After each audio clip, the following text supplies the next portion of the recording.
Right now, everyone's blaming inflation on the Middle East. That's the narrative we're being told, and everyone's accepted it. And it makes sense why. It's easy to follow. There's a clean cause and a clean effect. It's so simple you can draw it on a napkin. Except there's one problem with this story. The Federal Reserve keeps its own inflation scoreboard. They don't use the number you see in the headlines. They target 2% inflation measured by personal consumption expenditures, the PCE. That's the scoreboard that counts. That's also where the mainstream story falls apart. The conflict in the Middle East started in February, just 5 months ago, but the Federal Reserve's measure has now missed the inflation target for 63 months in a row, more than 5 years straight. The PCE currently sits at a little over 4%, more than double the Fed's target, and is continuing to climb. So everyone's using a 5-month-old story to diagnose a 5-year-old problem. And this isn't just a number that only matters to economists. This single number lies at the foundation of every economic decision in the United States, and every rate you pay is priced off what people expect that number to be: your mortgage, your car loan, what your savings account pays you, what the cash in your wallet is worth next year. So it's worth asking what's actually going on, because there's clearly more to the inflation story. Inflation in this country used to move like a pendulum. It would swing up, swing back down, and eventually come to rest around that 2% number. You never questioned it because you never had to. Economists even had a name for this period of American history: the Great Moderation.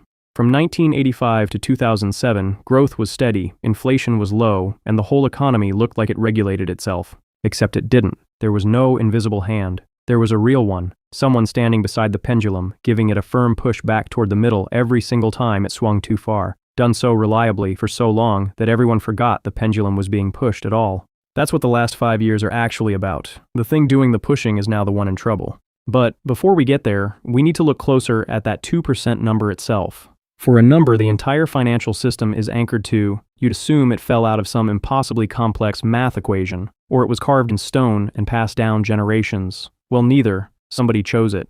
So why the 2%? Here's St. Louis Federal Reserve economist Christopher Neely explaining how they landed on that 2% target number. When central banks were considering what sort of an inflation rate to target, they were really trading off the costs of having inflation with the benefits of having some upward movement in prices, which might have benefits in terms of allowing central banks to stabilize the macroeconomy.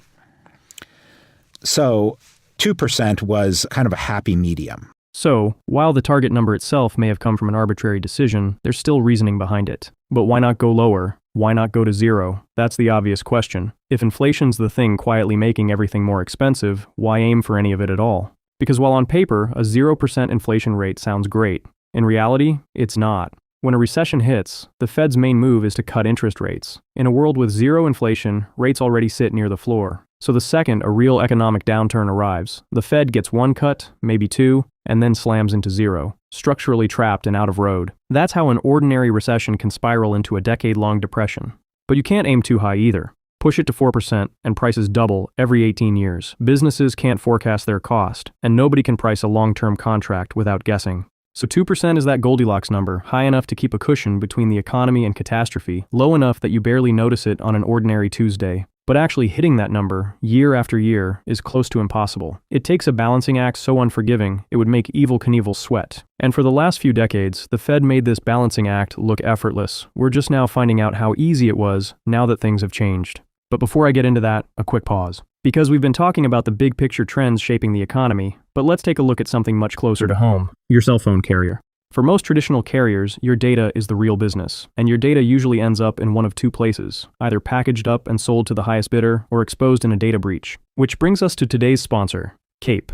Cape does the opposite. Cape is America's privacy-first mobile carrier. You get the same premium, reliable cell service you'd expect from any other carrier, except privacy and security are now included. It starts when you sign up. Cape won't ask for your name, your social security number, or your address. They only collect what's necessary to connect you. Then comes the data your phone creates just by using it, like who you call and text. While traditional carriers hoard this data for years, Cape deletes that information after just 24 hours. But that's not all. There's also your phone number. It's one of the most sensitive pieces of information about you, yet you're constantly forced to hand it out. With Cape's new secondary numbers feature, you get 2 additional encrypted phone numbers included in your plan, perfect for signups, online shopping, and account verification. Cape lets you stay connected without having to compromise your privacy. If you're interested in checking out Cape, you can get 33% off your first 6 months using the link below. Promo code CASUAL33.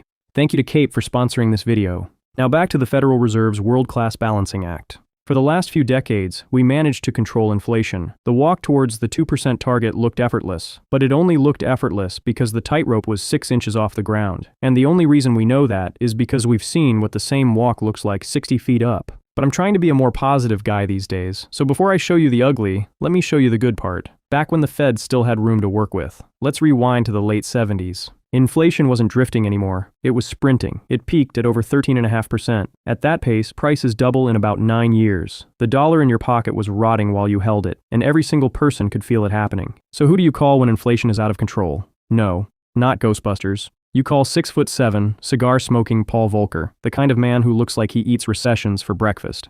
Volcker takes over as Fed chair in 1979 and does the one thing nobody else had the stomach for. He drives interest rates to 20%. He deliberately triggers not one recession, but two, back to back, strangling the money supply until inflation has nothing left to feed on. It was so aggressive, it earned a name of its own, the Volcker Shock.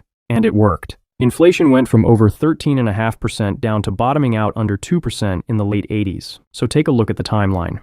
From 1980 to 1983, Volcker tightens monetary policy aggressively, triggers two back-to-back recessions, and successfully drops inflation by more than 10 points. 2 years later, the United States enters the Great Moderation Era, a 23-year-long period defined by steady growth and historically low economic volatility. Which raises the obvious question, the one probably forming in your head right now. If it worked for Volcker, why can't the Fed just run the same playbook again today? It's because he had one advantage nobody talks about. The country could absorb the damage. When Volcker first claimed the throne, the national debt was about a quarter the size of the economy. By today's standards, pretty much nothing. So when he drove rates to 20%, it was brutal, but it was clean. Raising rates did the one thing he intended it to do, slam the brakes. But that world is gone.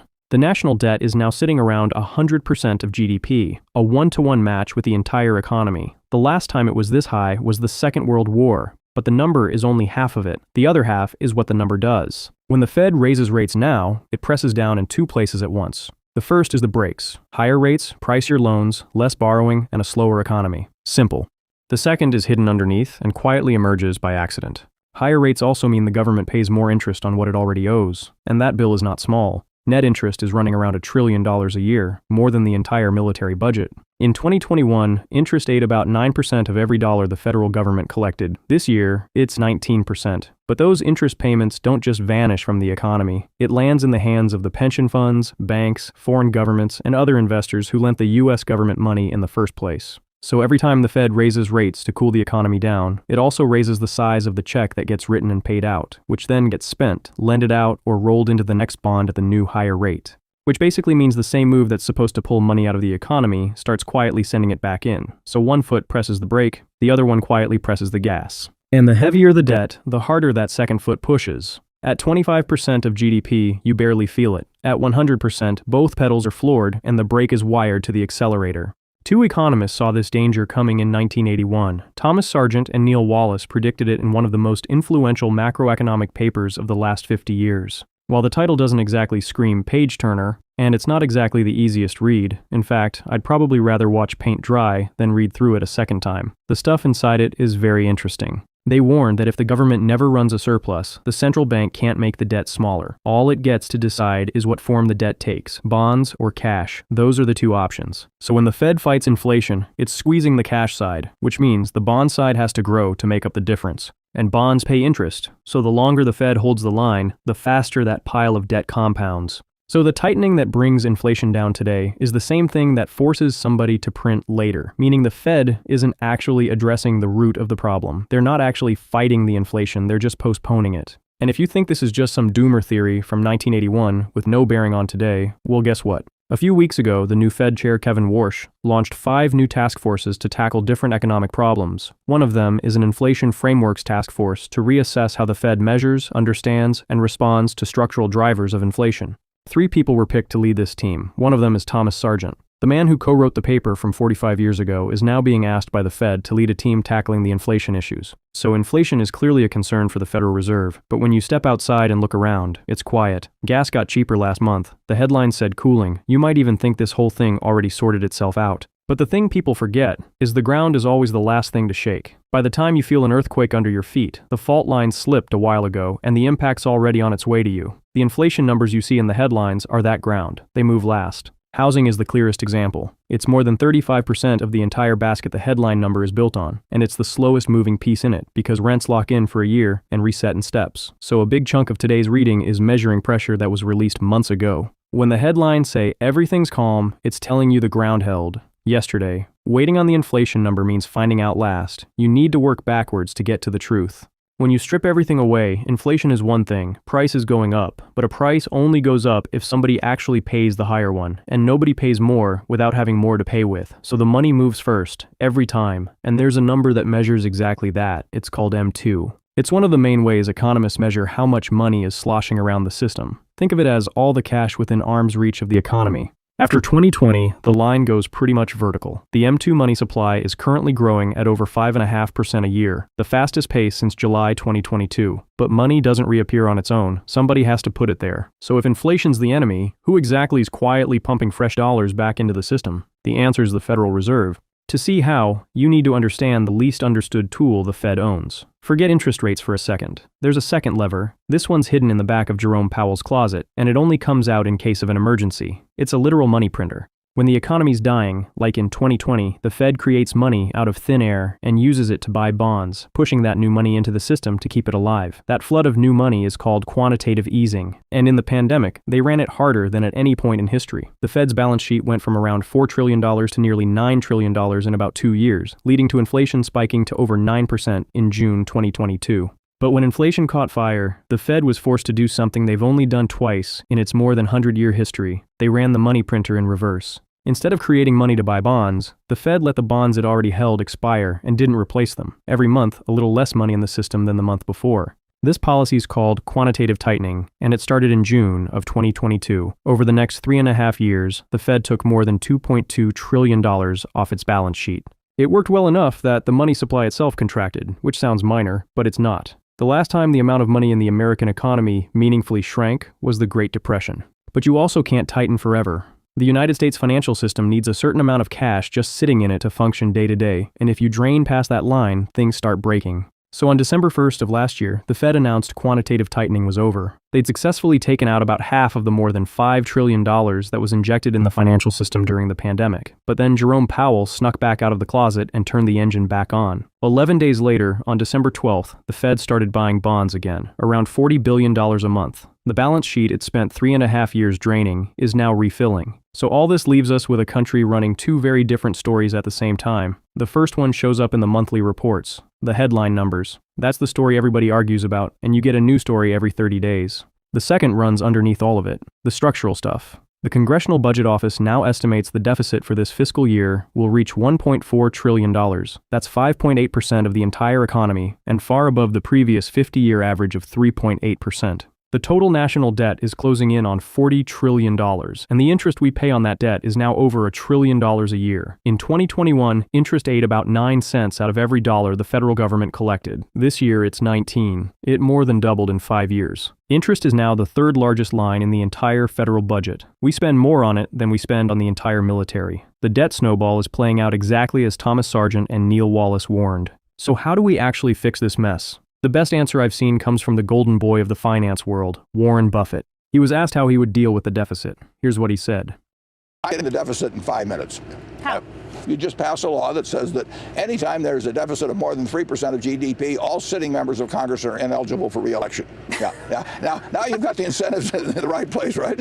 So it's capable of being done. A law that bars every sitting member of Congress from re-election anytime the deficit runs past 3% of GDP. He was laughing when he said it, but he's also completely right. We have an incentives problem. It's not just a problem on the left or just a problem on the right. It's an American problem. Both parties do it. Think about how somebody actually gets a job in Congress. They campaign on promises, telling you they'll do this and that, because that's what wins. Nobody builds a career in Congress promising people less, so the incentives only point one direction, spending more. Which is how the national deficit has run past 3% of GDP for pretty much the entire 21st century. It hasn't just been an expensive couple of years, it's structural spending. We've been spending more than we bring in for a quarter of a century straight. The problem with going down this path is, it compounds. The more we borrow, the more interest we owe. The more interest we owe, the more we have to borrow. It's a never-ending, repeating cycle. We're on an unsustainable path that will eventually have to come to an end. And every year we put this off, the bill to deal with it just gets bigger.